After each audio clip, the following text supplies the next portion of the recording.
So trying to do something about desire is absolutely useless. And religions have focused so much on desire. Do not want this, do not do this. They say desireless action. So they look at desirelessness from the point of view of action. Do not hurt, do not steal, do not argue, do not lie. And all that has been very wasteful. That cannot help. What's the point of attempting change at the level of action when the actor is not being even challenged, let alone changed? Spirituality is not about changing your actions. It is about looking at yourself honestly, ruthlessly, and that's all. Bhagavad Gita, chapter 2, verse 47.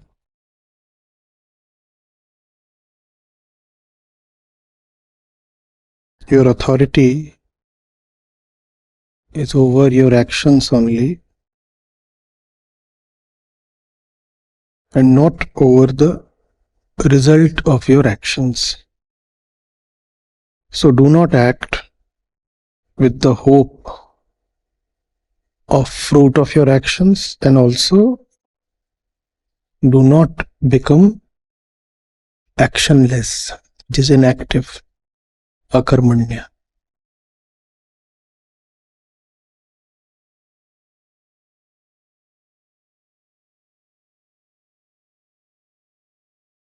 Authority over actions. What is this authority?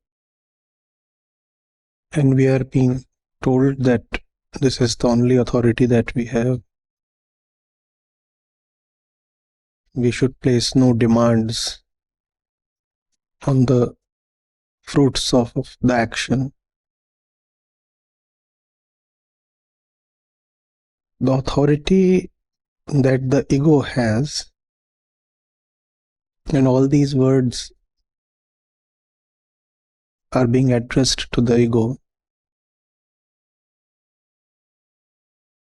is to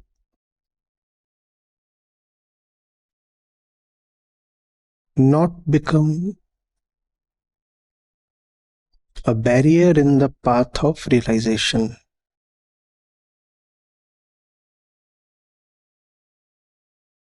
That is the adhikar.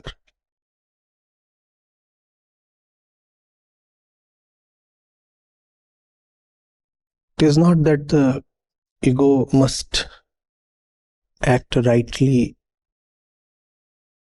while it has a tendency to act wrongly.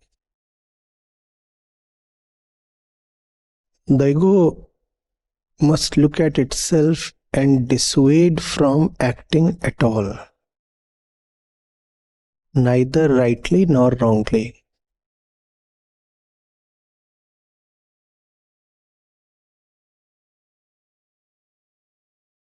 Nobody acts wrongly deliberately. The ego, from its own vantage point, always acts rightly. I am doing the right thing.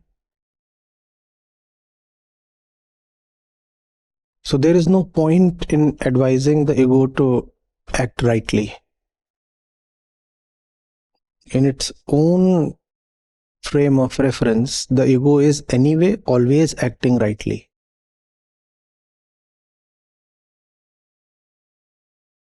It does not help to say, no, stop your wrong actions and begin the right actions.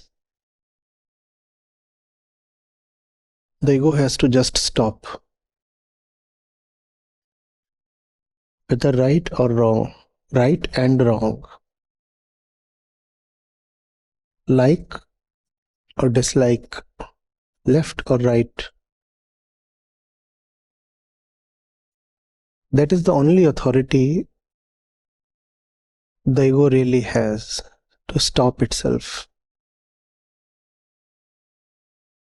to stop believing in itself, to stop investing in itself.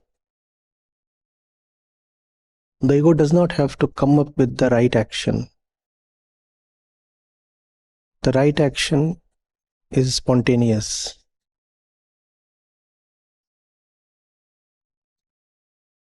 The ego is fundamentally incapable of any rightness.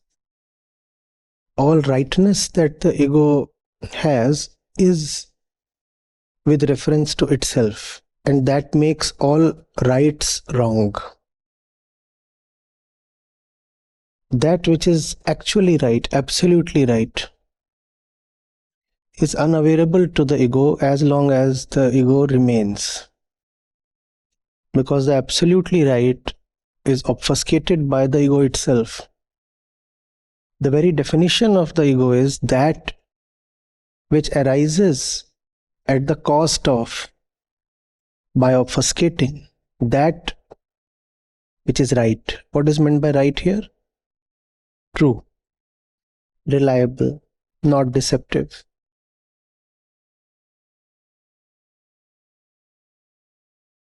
So you are not to get into action coming from your center at all. Not that you have to suppress one kind of actions and promote the other kind. Not that you have to discipline or train yourself to come up with more acceptable deeds, actions that are more morally passable. None of that.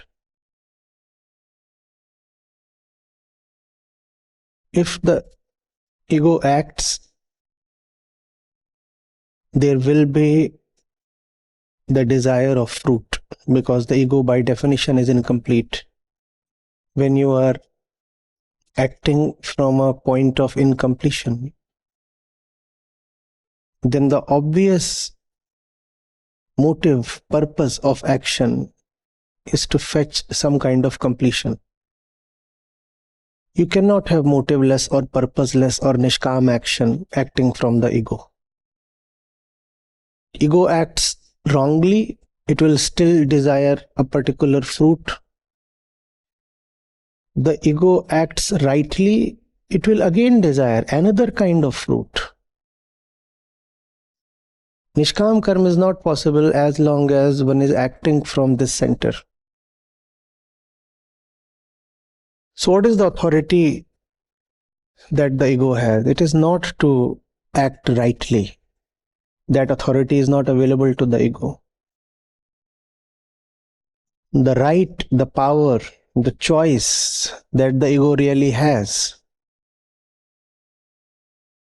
is to check itself. Stop, halt. You are needless. You are superfluous. You are redundant. You are just extra and additional. Stop. Go. That's the authority. That's the choice that one has to exercise. We are being warned today that if you act with greed or desire, that is much the same as not acting if you still have greed and desire. The center is the same.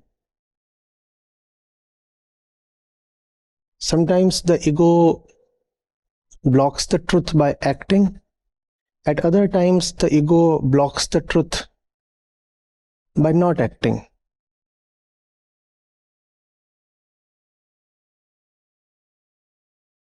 Acting desirously is something that is visible. So we say, look at this person, he is so full of desire. Reprehensible. We condemn this fellow. He is not spiritual. Why? Because here there is desirous action, and that is visible.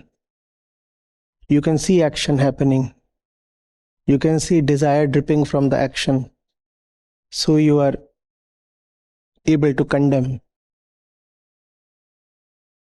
But we are not able to detect desire and ego so easily, so smoothly in people who block the sahaj, free action from happening. There, nothing can be detected because there is no gross action to detect.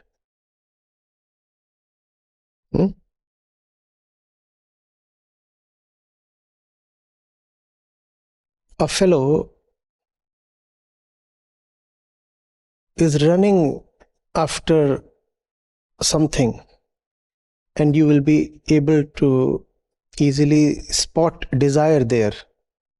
See, this fellow is running after something, he is so desirous. And there is another fellow who is sitting quietly in the middle of a carnage, in the middle of mass suffering, in the middle of exploitation, and he is not acting. And it will not be very easy to spot desire here because he is not acting. After all, he is just sitting, and he might appear very quiet, still, and patient. There is no difference between action and the absence of action if the actor is the ego. Often, the desirous ones seek spiritual improvement by not acting desirously. They remove the action, not the center of action. They do away with the action, they do not do away with themselves. Remaining themselves, they cease to act. And they think that they have improved. Inwardly, one remains the same. Externally, one stops what were very visible actions of desire, because one has become spiritual. Right? I remain the same. But now I'm not letting my ego manifest itself in an external, visible, gross way. The action has been stopped, but the ego remains. So the action will just change form, level. From being externally visible, it will turn itself into internal subtle action. And that you will not be able to detect. So you will feel that this person has become a non-doer. No, it's not that he has become a non-doer. He is still a doer. Because his center is still that of the ego. And as long as there is ego at the center, there will be doership. The ego is the doer. You cannot have a situation where there is ego and no doership. Not possible. Why is the ego condemned to be the doer? Because the ego is a restlessness. When you are restless, you will do something. Because the ego is an incompletion. When you feel incomplete, obviously you will run hither thither. You will want to act with the intention to reach somewhere, to somehow take care of your incompleteness, uneasiness. The ego, therefore, is bound to be a doer. We do not look at the ego. More correctly, the ego does not look at itself. Rather, it just wants to extinguish the external signs of its mischief. And that too it extinguishes just so that some desire can be fulfilled. So I will not exhibit desire so that I can fulfill desire. If I exhibit desire, then it becomes difficult for desire to be fulfilled. Let me give an example. If I exhibit my desire for money, it will become difficult to fulfill my desire for respect. So, I will ostensibly quell my desire for money, and I will not display any signs that I am money-minded. Right? I may in fact stop running after money in some limited way, so that another, probably a bigger desire is fulfilled. What is that bigger desire? To have respect. So as long as there is ego at the center, it is impossible to be desireless.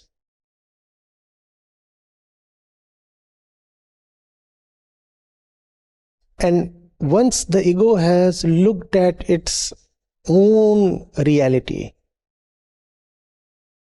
its own suffering, its own culpability in its suffering, its stupidity in suffering needlessly, then the ego makes a choice to retreat.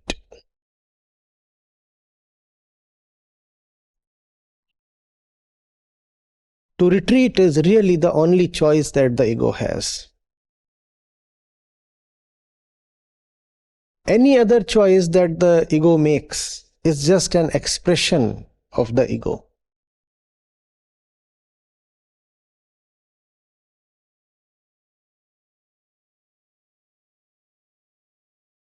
The ego expressing itself is not really a choice. It's an unavoidable phenomenon, no? It's like ice feeling cold. That's not a choice that ice makes.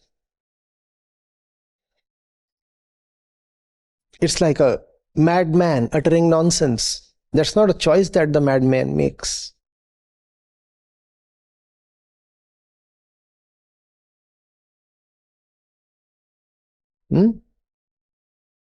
Like iron being pulled to magnet. That's not a choice that iron makes. It's an inevitability. So desire is an inevitability with the ego. The ego cannot be and not be desirous. So trying to do something about desire is absolutely useless. And religions have focused so much on desire. Do not want this, do not do this. They say desireless action. So they look at desirelessness from the point of view of action. Do not hurt, do not steal, do not argue, do not lie. And all that has been very wasteful. That cannot help.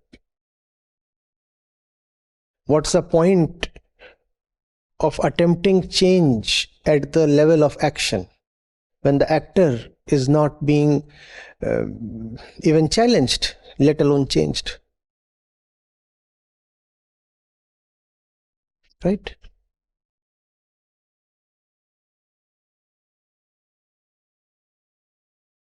The right action, the real action, happens on its own.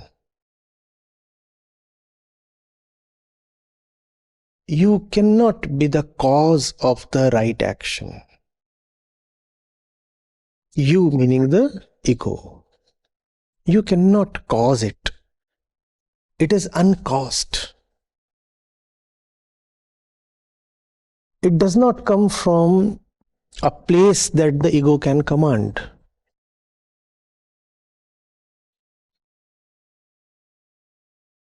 However, there is something that the ego can do, and it continues doing it because we said that that's how the ego expresses itself. Sometimes the ego blocks the right action and comes up with an alternate action.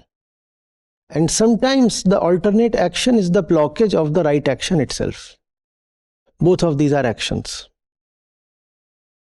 The right action is about to happen. It is always ready to happen, anytime. Truth is never distant. The right action is about to happen. And now the ego, if it is not yet very desirous of fame, etc., the ego will either come up with some other action which is steeped in desire, and that way it will block the right action. Or if it wants to act respectable, it will not come up with an alternate action, but just block the right action. And just blocking the right action too is an action. So all actions of the ego are just with one solo purpose, and the purpose is to not let the right action happen. The ego can go left. There is just one intention. The right action must not happen. The ego can also go right, forward or backward. The intention is just the same. So there is not much in changing the direction of your actions. Are you getting it? You can be an exploiter towards the right, you can be an exploiter towards the left.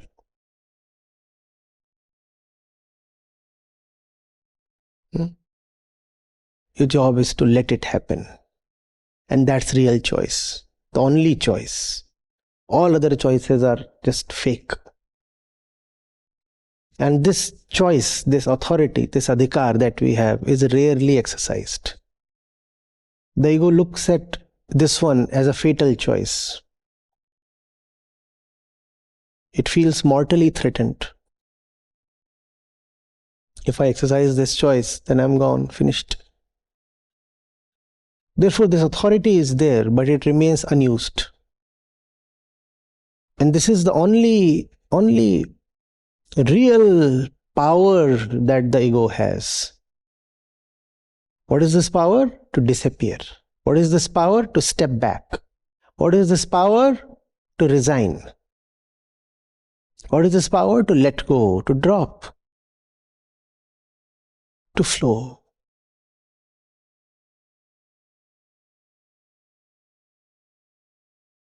But the ego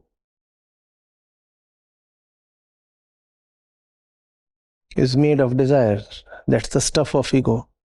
And desire is future. So even if there is the chance to retreat, the ego will first ask, what after this? If I retreat, what after me? Who is there? Unfortunately, that which is there once the ego is gone can never be visible or detectable to the ego. The ego can detect only the stuff that lies in its own dimension. Truth is beyond the ego, therefore undetectable. The ego asks, well, let's assume I'm not there. Who is in charge after me? And gets no answer. Since it gets no answer, it gets more reasons to believe that there is nobody else to be in charge.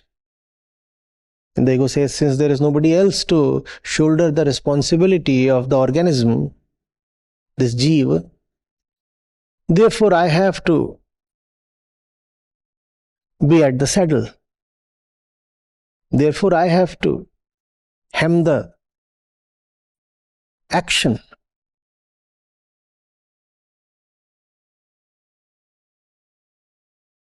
Are you getting it?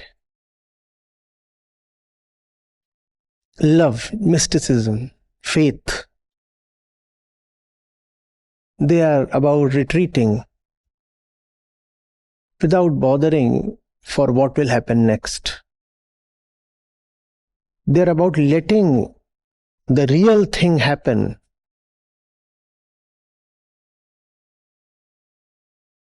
without asking, what does it have for me? And you forget to ask that only when you allow yourself to be drenched in, to be marinated in the beauty of the real thing. You cannot stop asking questions about future and security. You can only forget asking those questions. And that forgetfulness happens only when you are lost in beauty.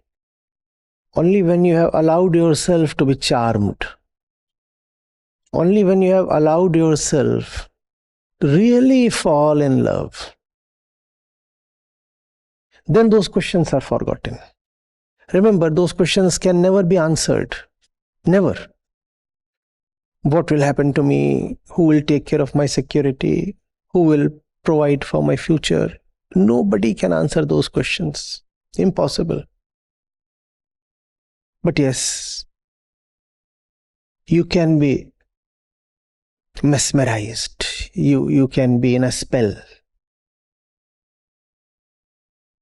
You can be charmed so deeply that you just forget those questions. And that's what a real life is like, a life of charm, a life of beauty, a life of freedom from normal consciousness.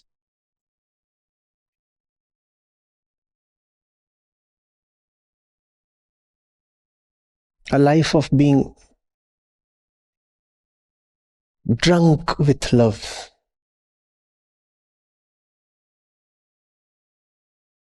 You are so drunk,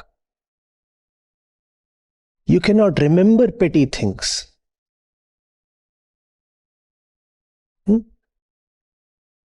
Oh, I'm so drunk. A divine forgetfulness. All the nonsense, even if I try to remember, I can't. I'm so drunk. Something so enticing has captivated me that I am no more in control of myself.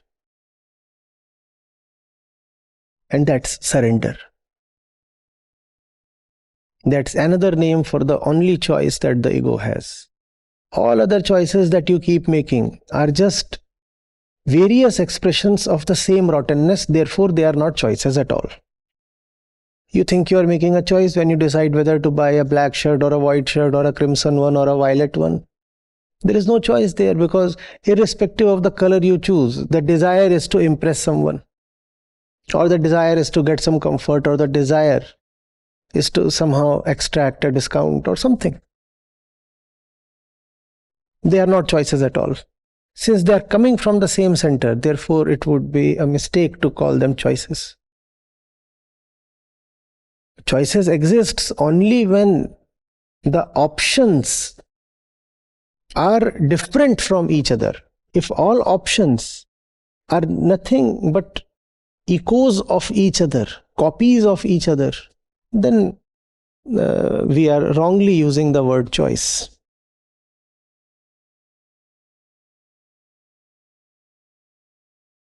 Real choice is only one.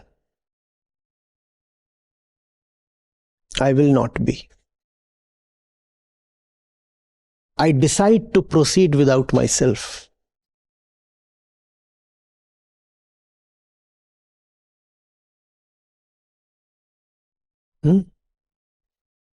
I can be joyful without myself.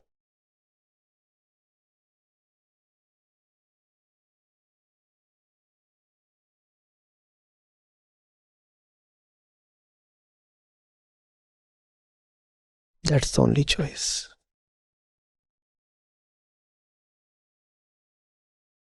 Altering action, starting a new kind of action, stopping action, these are not choices, because the actor is sitting pretty at his old comfortable position.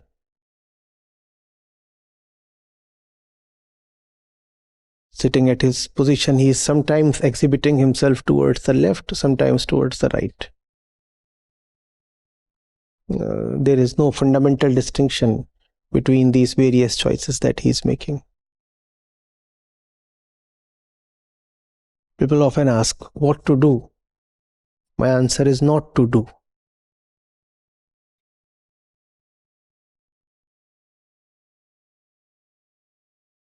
You're not asking who is the doer.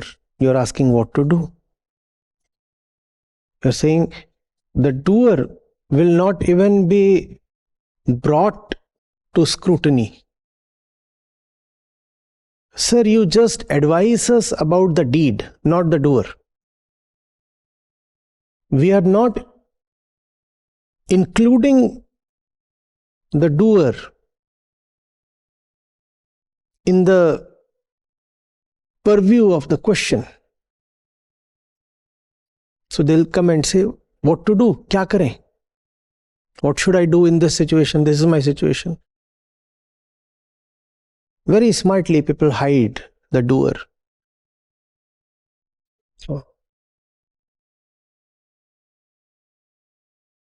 What to do is a very unnecessary, very superfluous question. You have to retreat. The right thing will happen. And when the right thing is happening, don't block it. The power to block is a very, very unfortunate power that is always available to the ego. Don't exercise that power. The ego cannot do anything great, but it has the unfortunate authority to stop greatness from happening.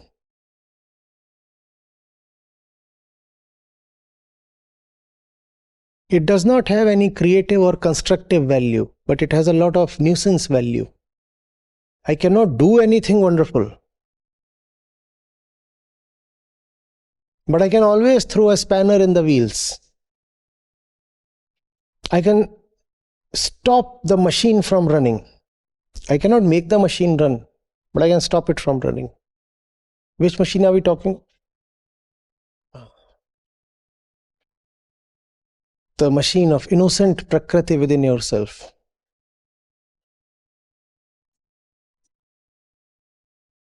The ego can either stop it or make it run in a suboptimal way towards a regrettable direction, that's karta bhav, doership. It's a bit of a task and it feels quite heavy to let things happen. Yes, your job is to understand yourself. That's your only job. That's the only authority, only choice you have. And as a result of that understanding, you find yourself thinning out. You find yourself dissolving, vaporizing, whichever way you want to put it. The more you look at yourself, the more you understand yourself, the more you find yourself gone. That's your only job. And the more you disappear, the more beautifully the stream of spontaneous action flows. The ego is the block.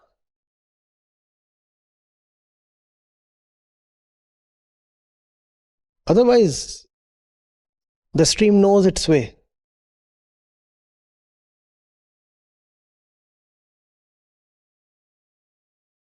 The ego is not needed to make the flow happen. The ego is not needed to assist the flow.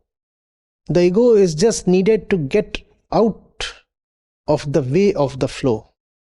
Therefore, I advise you, get out of your own way. You are wonderful. You are great. But you are your own blockage.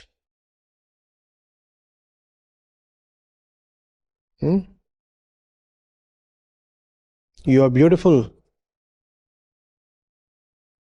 But you are determined to live and act ugly.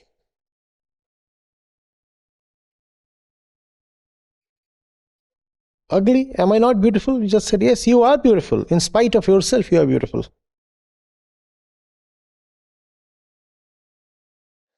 Let the beauty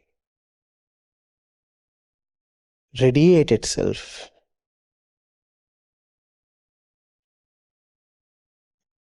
Inwardly, yes, all of us are magnificent. But what's the point in letting that magnificence remain just a potentiality?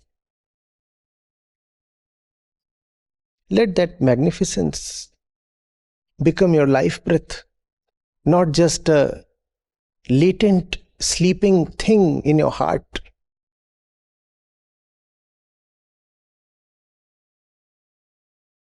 And no, you don't have to feed your greatness. No, you don't have to nurture it.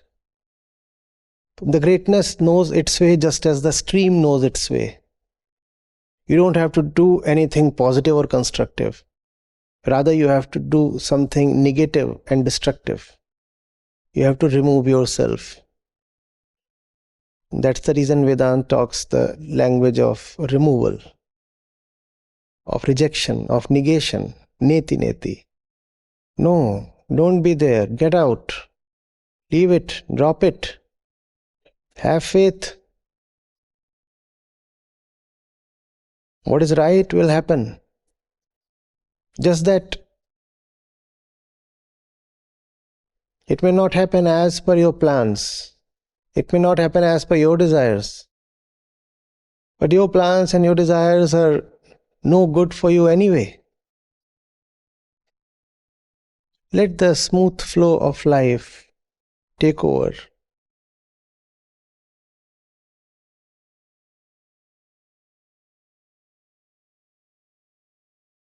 Getting it?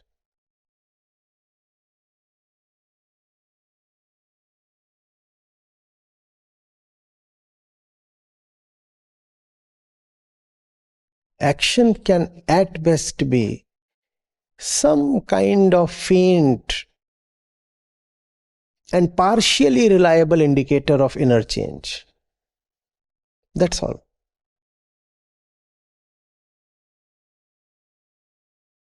But because it is action that is outwards, manifested, visible, therefore we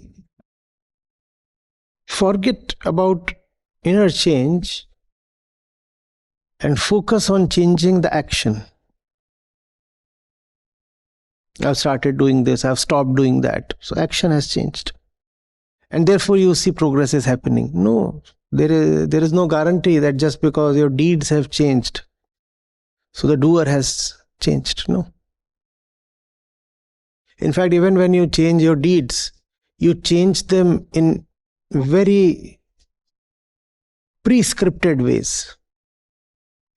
You very well know what it means to commit a bad deed. You also know what is a good deed like. So from bad deed, you switch to good deed. It's all fake. Change of action. I was doing this. I'm not doing this anymore. Now I'm feeding dogs. Now I have stopped drinking milk. No guarantee that it is coming from any inner place.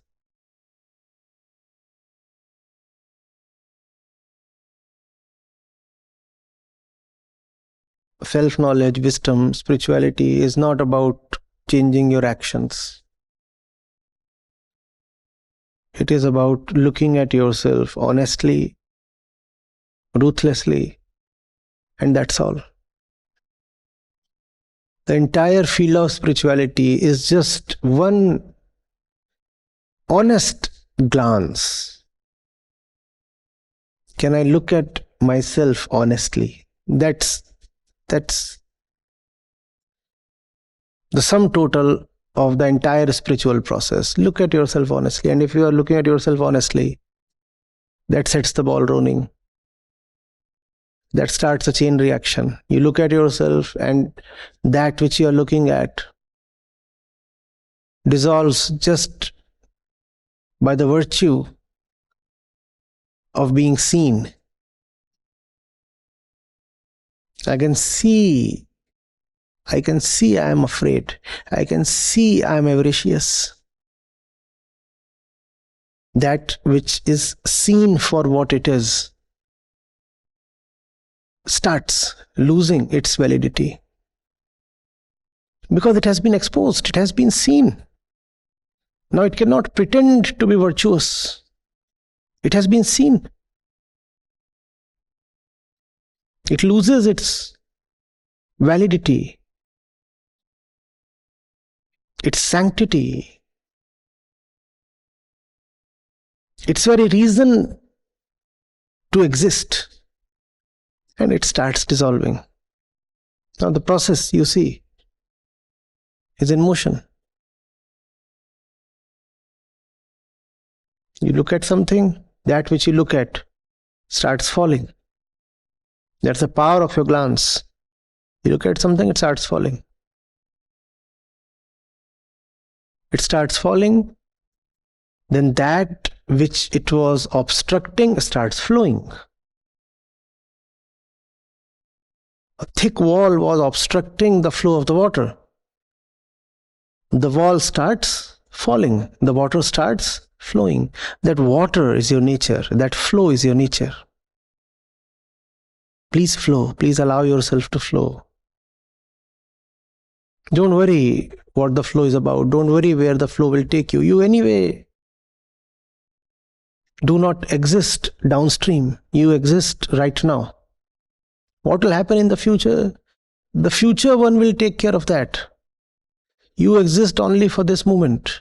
In this moment, beauty lies in letting the flow happen, in going with the flow. We are not talking of emotional and hormonal flows here. We are talking of something far more sublime and sacred. A flow that comes only by virtue of understanding. Emotional and hormonal flows do not require any understanding at all. Even if you are perfectly mad, you will still have hormonal flows. We are talking of the flow that is possible only when the ego looks at itself in understanding. It is a flow catalyzed by understanding. It is a flow that cannot happen in absence of understanding. What is to be understood? Not the truth.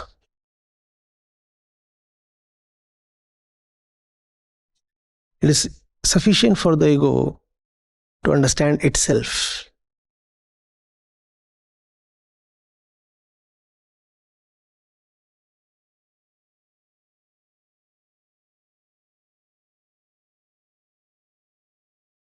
So, Karmanye Vadhikaraste, you have choice, power, authority only over your actions.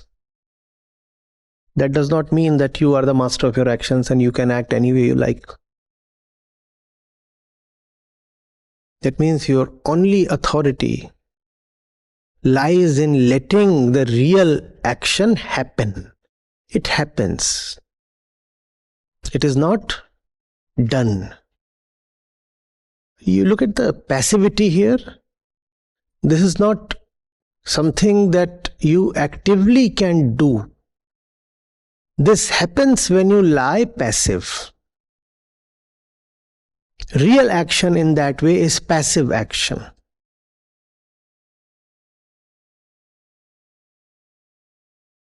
You stand by the side and let it flow. So your contribution is there, but yours is a passive contribution. You're not causing the flow, you're just allowing the flow. What's the relationship with the action? I'm not the causing entity. Yet I had the unfortunate authority to stop the flow. My contribution here is that I didn't stop the flow. That's my passive contribution. My contribution does not lie in doing something. My contribution here lies in not doing something that I could have potentially done. What could I have done?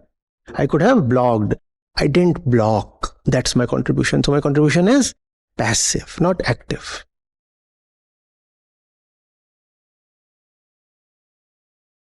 If I am not active, who is? You don't have to worry. The entire universe is active. The entire universe is active. You don't need to shoulder the burden of activity. Activity will happen. You just limit yourself to understanding what is it that blocks action, which is self-knowledge. You just have to limit yourself to knowing yourself. That suffices.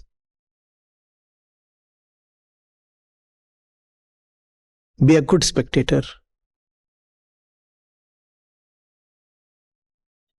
Stand beyond the ropes. Watch, cheer, applaud, but don't try to intrude into the arena.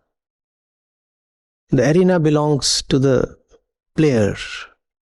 You are best being a spectator. Let the play happen. Have you seen in tennis, in cricket, in football also?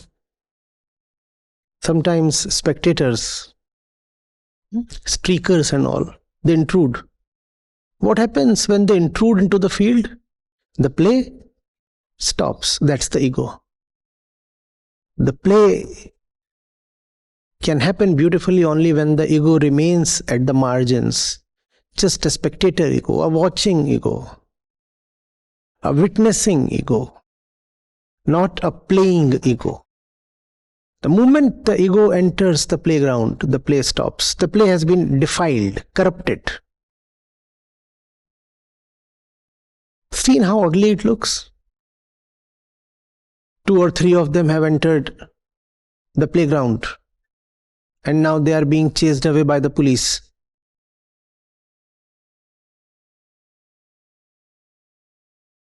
That's the ego. It enters places where it should not be.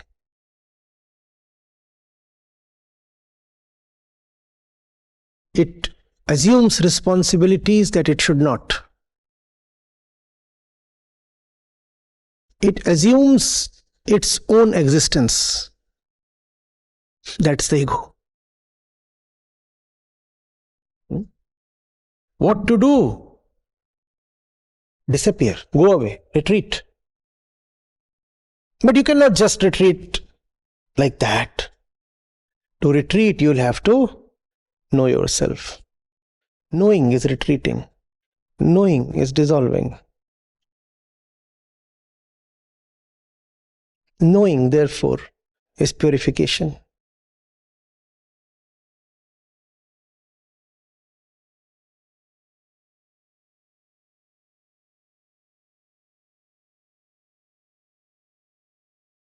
Are you sure the right action will happen in my absence? I just have to be a passive observer and the right thing will happen? So you need to ask why there is need for such an assurance. Once you understand who is the one seeking assurance on this count, the question will drop.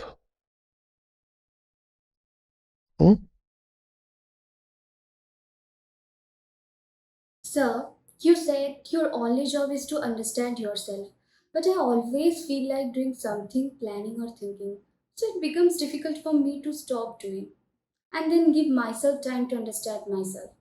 So, how do I move from this state to understanding myself? That is my fundamental question. You see, you don't have to forcibly stop your actions to understand yourself. If you stop everything, it will in fact become more difficult to see where your actions are coming from. This thief is so well groomed and masked that he can be caught only red-handed. So you have to be in the middle of action, whatever it is, planning, thinking, doing, speaking, and then see in the moment, in the middle of the action, parallel to the action, what you are doing. And it is possible to be the actor and also find yourself the witness of the action. It is possible for these two to happen simultaneously. You're haggling with the vendor, negotiating for some petty amount. And then that's the action that is there. It is possible to be witnessing this action even as it is happening in real time. It is possible. It is happening, and right as it is happening, in the moment itself, I am able to watch it.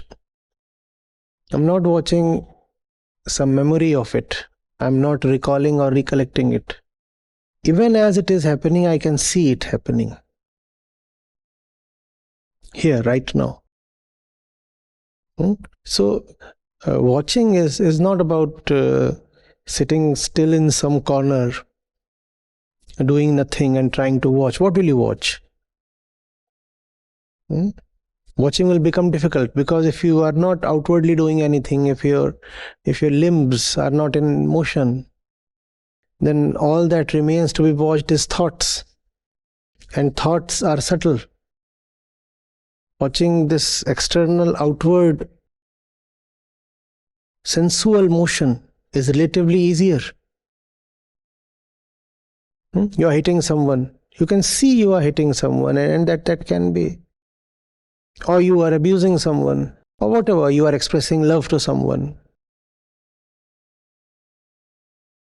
That can be experienced with the senses, so that's easier to watch. Okay, I just said this to that person, such and such words. I can see where all this is coming from. I can see the reality of these things.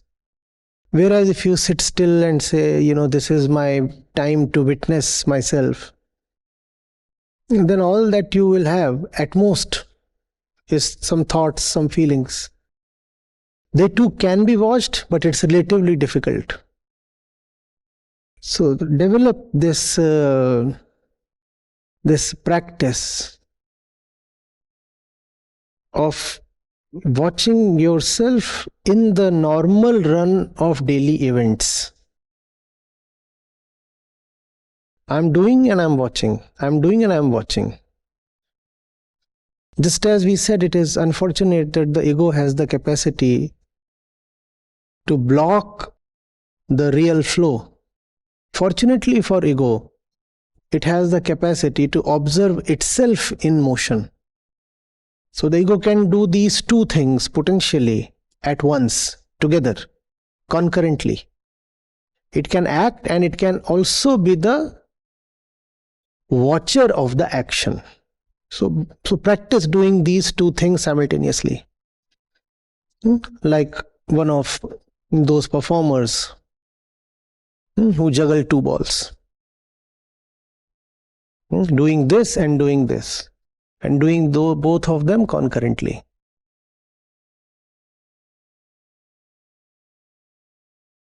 Namaste Acharya ji. My name is Nidhi Pandey and I'm a housewife. Presently I'm living in UAE. My question is about emotional vulnerability and our problem-oriented approach.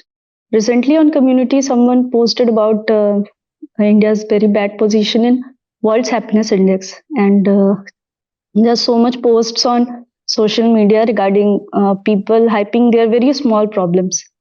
While I've seen my mother doing household chores, even in very bad health, without any stress, while in today's youth, we focus more on problems and play victimization card rather than finding solution.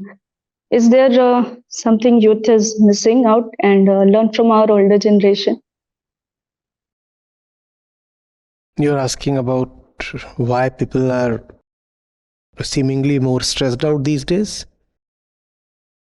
Yeah, on very small problems, like even a power cut is a very big problem to them.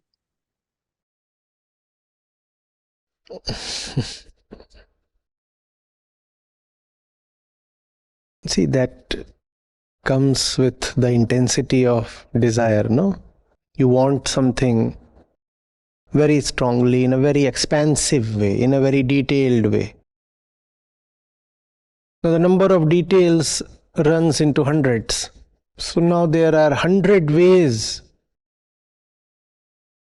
your desire can be frustrated, because that which you wanted had 100 different kinds of desired details. This should be like this, that should be like this, that should be like this, that should be like this, that should be like this, and only then I can say I have a good life.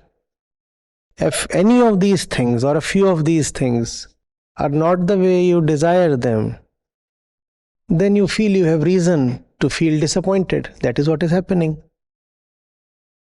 The number of objects at our disposal has dramatically increased over the last 100 years or so. In India, over the last 30-40 years. Globally, over the last 100-150 years.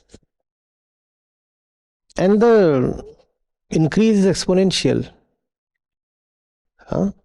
If you don't get something in your local store or even the local shopping mall, there is Amazon to order from. Anything is available. Something is not sold in India, you can still order it online. Anything is available. The entire world is available to you. And you feel empowered. You feel you have much more choice today. Right? And when there are so many objects vying for your attention, then your desire also gets attached to so many points. Therefore, you have so many points to be disappointed from. Now you have so many avenues to get a heartbreak from, no? And that's what is happening. See, we are we are restless people, right? And to take care of that restlessness, we have exploited the earth and produced an unimaginable diversity and abundance of goods and services. Because we want to feel good about ourselves. We think if we have that, if we can have more of this, even more of that, then we'll feel nicer.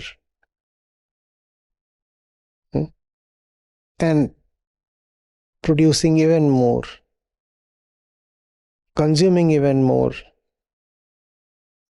asking for even more diversity and details will continue to remain an imperative as long as you are unfulfilled. You have thousands of objects today and they don't fulfill you. So tomorrow you will ask for millions of objects. And you will feel that since you do not have a few out of those million, that is the reason why you are frustrated. So you'll say, fine, I'll increase the number at my disposal to 1 billion. But it's never going to suffice. It's not that we are disappointed over petty things, over minor issues. It's not about that. Even if there are no petty things, even if there are no minor issues, we will still be disappointed. It's not that the man wanted 100 things and he got only 90, that's why he's disappointed. Your question is, why are people today so disappointed on losing just 10% of what they want, like uninterrupted power supply? And my grandparents, they didn't have much of what we have today, and yet I found them relatively satisfied with themselves. That's how you are putting your question. The question is slightly misplaced. Even if you give a person all that he desires, all the thousands and millions of things that he can enlist, you will find he is still frustrated. Some pretext will emerge. Some reason will come from somewhere and he'll still not be okay.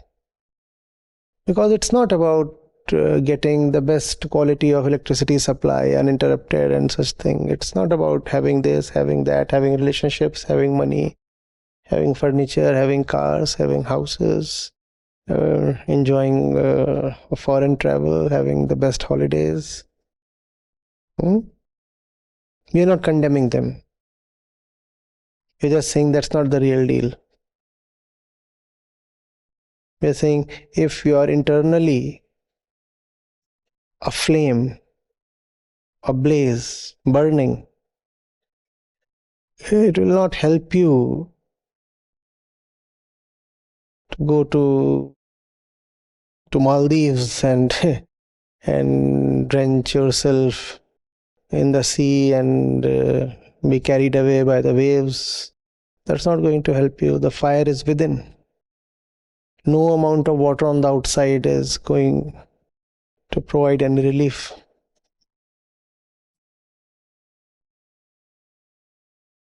Self-knowledge, spirituality, wisdom, that's what is missing. And that's what is the only solution. Without that, any kind of material growth will only deepen your frustration and only strengthen your resolve to destroy the planet and destroy your fellow human beings and destroy all the species so that you can somehow get some kind of peace. But the peace would still remain fleeting.